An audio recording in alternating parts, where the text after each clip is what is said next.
Y ahora, en este momento, vamos a poner el foco en la avispa asiática, una especie invasora que ha venido sin duda para quedarse. Eva, buenas tardes. Sí, muy buenas tardes, Vanessa. Pues así es, porque solo en las últimas semanas ya se han encontrado en torno a una decena de nidos de avispa asiática en nuestra comunidad. Vamos a ahondar más en este asunto de la mano de Manuel Alcántara, el jefe del Servicio de Biodiversidad del Gobierno de Aragón. Buenas tardes, Manuel. Gracias por acompañarnos. Gracias a vosotros.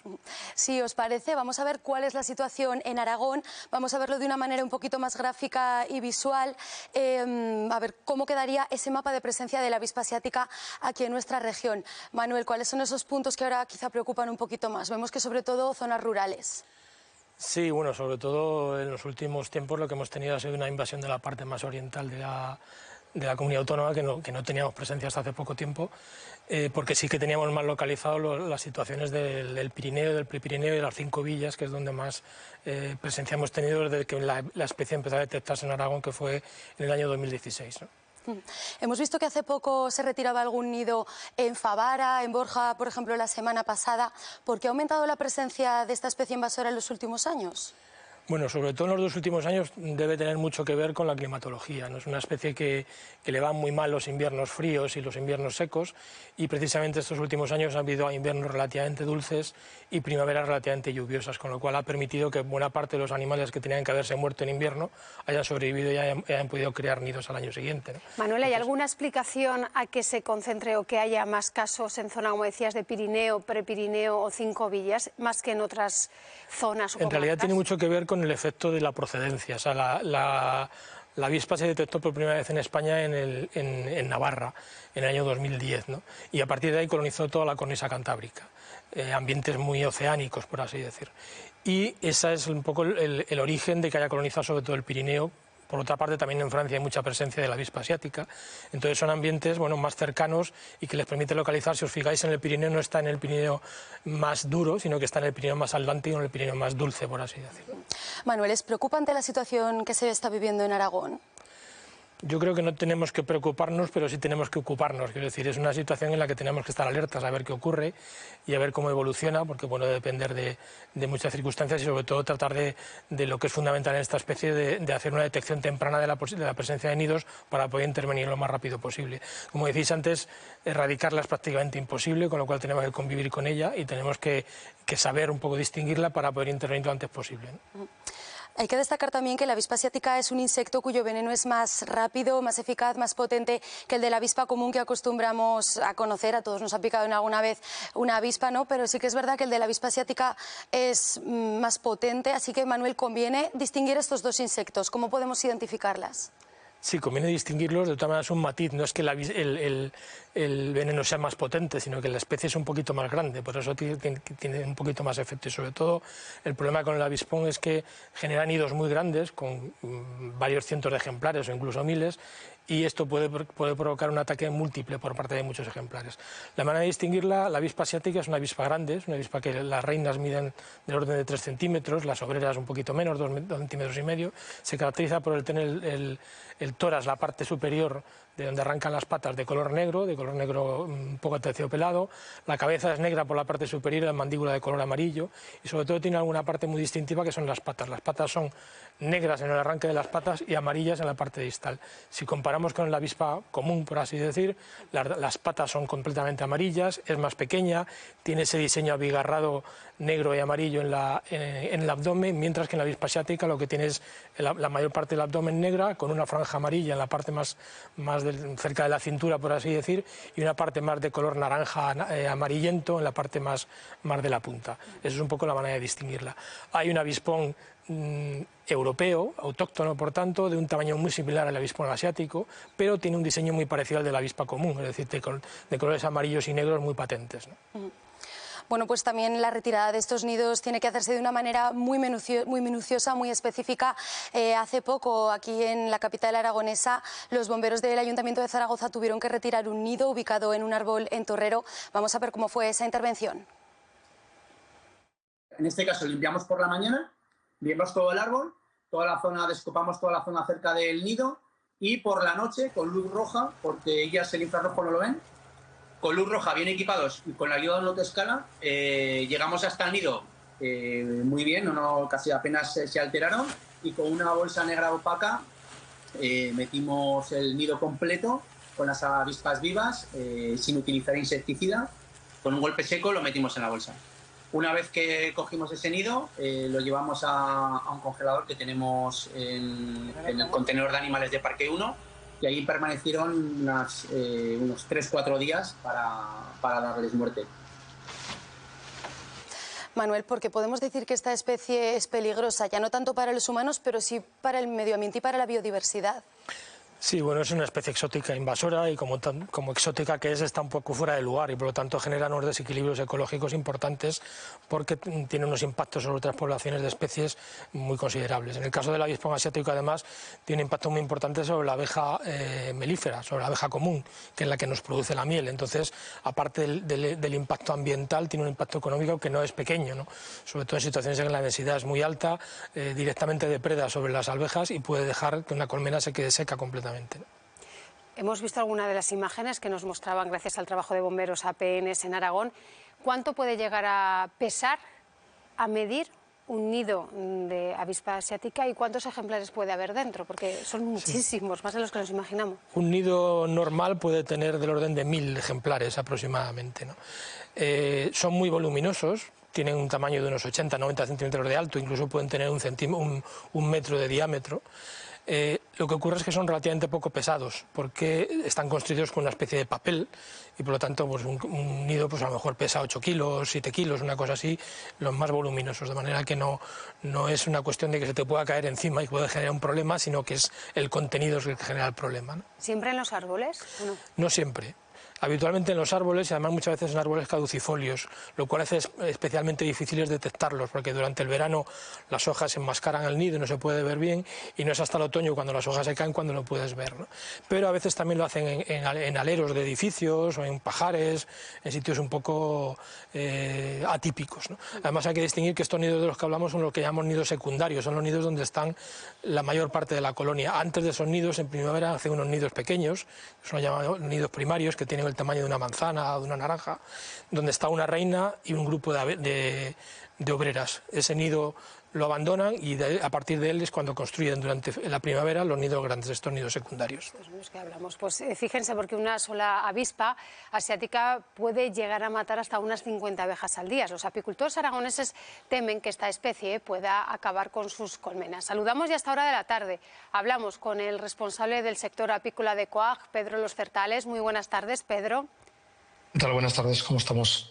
Bueno, estamos hablando que la avispa asiática al parecer ha venido ya para quedarse. ¿Cómo está afectando su presencia a vuestras abejas en concreto? Pues este año y cuando más, como ha dicho Manuel Alcántara, el tema está en que hay una afección que está viéndose multiplicada por encima de lo que estábamos acostumbrados a ver. Ya el año pasado fue el primer año que tras 2 años de un poco de parón, que sin prácticamente actividad con respecto a la presión a las abejas, pues estábamos prácticamente tranquilos, y este año sí que estamos viendo gran actividad en nuestras colmenas, sobre todo en este periodo de otoño, que es cuando las reinas fundadoras que salen de los nidos y que hibernan para de nuevo en la primavera salir y fundar nuevos nidos, están haciendo presión para alimentarse e hibernar. Es aquí cuando más tenemos que incidir en el control de esta especie en nuestros colmenares. Pedro, muy buenas tardes. ¿Os estáis blindando de alguna manera contra la llegada de esta especie invasora? Pues la única manera es la colaboración estrecha que con el Departamento de Biodiversidad y Manuel Alcántara, don Manuel Alcántara es conocedor de ello, y los APNs y el director general, que en estos momentos, don Alfonso Calvo, estamos colaborando estrechamente al respecto, todo el sector y todos los apicultores al respecto, para hacer frente a esta especie. Digo que colaborando estrechamente porque están dedicando ya no solo personal, sino medios para que en cuanto se detecta un nido se pueda hacer lo posible, ya no solo para su retirada, sino también para su control, y que esas reinas fundadoras que, como he dicho, que no salgan y no puedan dar origen a nuevos nidos de cara a la primavera. Por lo tanto, esta es la mejor herramienta que en estos momentos tenemos para hacer frente a esta especie. Y Pedro, ¿ha provocado ya estragos esta avispa asiática en algún punto de Aragón? Pues tenemos la zona del Moncayo, concretamente, tenemos la zona de algunas comarcas como efectivamente la zona del Moncayo, la zona de Olla de Huesca, la Ribagorza, el Sobrarbe, donde algunos compañeros están comentando que tras una campaña muy seca y con falta de precipitaciones, la avispa está haciendo, pues eso, está capturando, está haciendo presión en las colmenas, presión en las abejas y, claro, como casi su única fuente de alimentación, de proteína sobre todo, es la propia abeja, pues he ahí la problemática que tenemos. La problemática que los compañeros inciden en que están notando que es una especie más que hace, pues, perjudica a la viabilidad de la propia colmena. Pedro Los Certales, muchísimas gracias por atendernos y seguiremos muy pendientes de cuál es su evolución y si afecta todavía más y en qué medida a las diferentes explotaciones aragonesas. Gracias. Pues muchísimas gracias por contar con mi participación y darnos voz al sector. No sé si las abejas se habían encontrado con un depredador así, Manuel. Tienen algún otro depredador también autóctono, pero desde luego no con tanta intensidad como este, ¿no? De manera que es una situación un poco novedosa y, como decía Pedro, bueno, pues hay momentos del año en el que prácticamente el único alimento que tiene la avispa asiática es la abeja, con lo cual es cuando más incidencia tiene, ¿no? Si eso le hace coincidir con momentos sensibles de la producción apícola, pues puede generar problemas económicos importantes, ¿no? Estaba hablando, insistía en la colaboración que existe entre todos los departamentos, también entre los apicultores, pero a día de hoy realmente el ciudadano de a pie, ¿sabemos distinguir o sabemos decir este nido sí o sí es? ¿Sabemos distinguirlo o nos falta todavía? No, Sí, o cómo podemos actuar, ¿no?, si lo vemos. Sí, todavía falta un poco de concienciación. Nosotros hemos elaborado materiales un poco para informar al público en general, sobre todo las diferencias entre unas avispas y otras. Y lo que hemos encontrado muchas veces es que la gente te llama ante cualquier alarma, ¿no? Cualquier avispa que sea un poquito grande, pues le parece que es el avispón asiático. No está mal, quiero decir, que más vale tener una llamada equivocada que no tener la llamada acertada, ¿no? Entonces, en ese sentido, pues no está de más tener esos avisos, digamos, esos falsos avisos, ¿no? Pero todavía, bueno, pues falta parte de concienciación que es fundamental para cualquier especie exótica invasora y para el avispón asiático más todavía. Entonces, bueno, pues ahí estamos un poco con esa labor de divulgación a base de todos los materiales y de toda la información que vamos generando, ¿no? Hemos hablado con Pedro Los Certales, pues nos vamos a hacer ahora eco y vamos a hablar con la Asociación Nacional de Empresas de Sanidad Ambiental. Ha elaborado una guía para controlar su avance por toda España. Nos atiende ya a esta hora de la tarde su presidente Sergio Monge. Muy buenas tardes. Buenas tardes. Esta avispa es, decíamos, una amenaza que se consolida en España, está colonizando nuevas zonas en las que antes prácticamente no habitaba. ¿Cómo valoráis este cambio, esta evolución? Pues un poco lo que está diciendo Manuel. Evidentemente es una avispa exótica y como tal representa una amenaza para la biodiversidad y por lo tanto el intentar no eliminarla del todo porque es bastante complejo, pero al menos sí limitar su expansión pues nos parece muy importante, ¿no? Y de ahí que hayamos elaborado esta guía. Muy buenas tardes, Sergio. El avance de esta especie invasora es predecible. Ya la podemos ver en diferentes puntos de España, pero no sé si se estima cómo va a ser esa evolución. Bueno, pues en realidad aquí necesitamos mucha colaboración de la ciencia, ¿no?, para que efectivamente puedan hacer esas predicciones y con los datos que tenemos y de cómo se va expandiendo, conocer cuál va a ser su evolución, pero al final lo que sí que parece claro y se ha hablado al principio es que se siente muy cómoda en determinados lugares donde la humedad es muy alta, las temperaturas son suaves. Ahora estamos teniendo, ¿no?, con el cambio climático del que tanto se habla, pues primaveras muy tempranas, otoños muy tardíos y además inviernos muy suaves. Con esta humedad, al final una especie, lo entrecomillo, por supuesto, de tropicalización, ¿no?, de nuestra climatología, pues hace que se desarrolle muy cómodamente aquí, ¿no? ¿Habéis elaborado esa guía, Sergio, para intentar frenar su avance en nuestro país? ¿Cuáles son los puntos principales que debemos tener en cuenta en esa guía, ¿no?, para intentar, pues bueno, erradicar? No puede decirse que se puede erradicar, pero sí intentar de frenar un poco ese avance.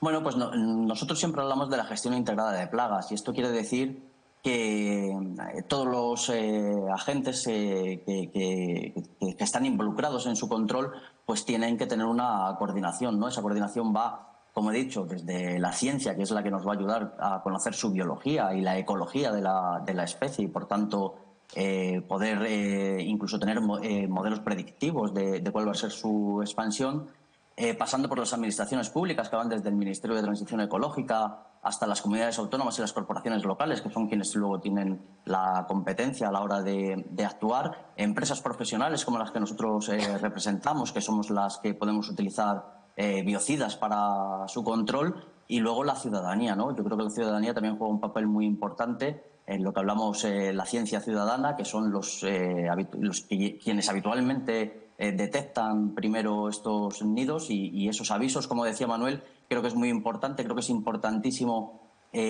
avisar cuanto antes mejor, y además sin ningún tipo de pudor, ¿no? En el sentido de que a lo mejor nos equivocamos, no tenemos por qué conocer como ciudadanos de qué especie se trata en concreto, sí. Pero si tenemos sospechas, lógicamente hay que denunciarlo, ¿no? Hay que avisarlo, ¿no? Hay que avisarlo, más vale asegurarse y, si es en el caso de que sea así, retirar ese nido. Sergio, muchísimas gracias por hacernos un hueco esta tarde y ayudarnos a difundir todavía más todo ello. Muchísimas gracias, muy buenas tardes. Estamos hablando de todos los efectos negativos, ¿no?, que conlleva la presencia de esta avispa asiática, pero Manuel, ¿tiene algo de beneficioso este insecto? Entiendo que tendrá un papel en la naturaleza. Digamos, en su lugar de orígenes, desde luego, ¿no? Es un gran depredador que controla otros invertebrados, y en las situaciones de origen, en Asia, que es de donde procede, seguramente tiene un papel ecológico claro, ¿no? El problema es que cuando se traslada a otro sitio donde no es su origen, digamos que está fuera de lugar. Entonces, al estar fuera de lugar, genera desequilibrios y puede hacer que alguna población pueda verse afectada, alguna población natural pueda verse afectada, alguna población autóctona, ¿no? Entonces, en el sentido, ¿qué beneficio tiene pues para, digamos, los ecosistemas españoles? Bueno, pues seguramente tendrá un efecto de control sobre algunas especies plaga, pero ese efecto ya lo hacen especies autóctonas, que son las que lo tienen que hacer aquí, con lo cual digamos que salimos perdiendo con su presencia, ¿no? Manuel, ya para finalizar de forma muy breve, una vez se retiran esos nidos, ¿sirve para conocer, estudiar todavía más esta especie? ¿Qué se hace con ellos? Los nidos habitualmente lo que se hacen es, si se retiran completos, se congelan, de manera que durante 48 horas los animales estén muertos en ese tiempo, y si no, se tratan con insecticidas, con biocidas, como decía antes, ¿no? Habitualmente lo que sí que hacemos es alguno de ellos abrirlo para ver un poco la disposición, el número de hembras, el número de reinas, perdón, el número de obreras. Poco más podemos obtener porque la información que hay sobre la especie ya es muy amplia, ¿no? Bueno, pues ahí queda. Sobre todo, gracias por ayudarnos, Eva, también en esa pantalla que hemos visto, para tratar de diferenciar entre lo que es avispa asiática y lo que no es. De esa manera, ya lo hemos dicho también, ante cualquier duda, pues más vale llamar, dar el aviso y, en el caso de que sea así, retirarlo. Manuel, gracias por venir hasta aquí, a esta Conexión Aragón, y ayudarnos a entender todavía más este tema. Muy bien, muchas gracias. Gracias también a ti, Eva.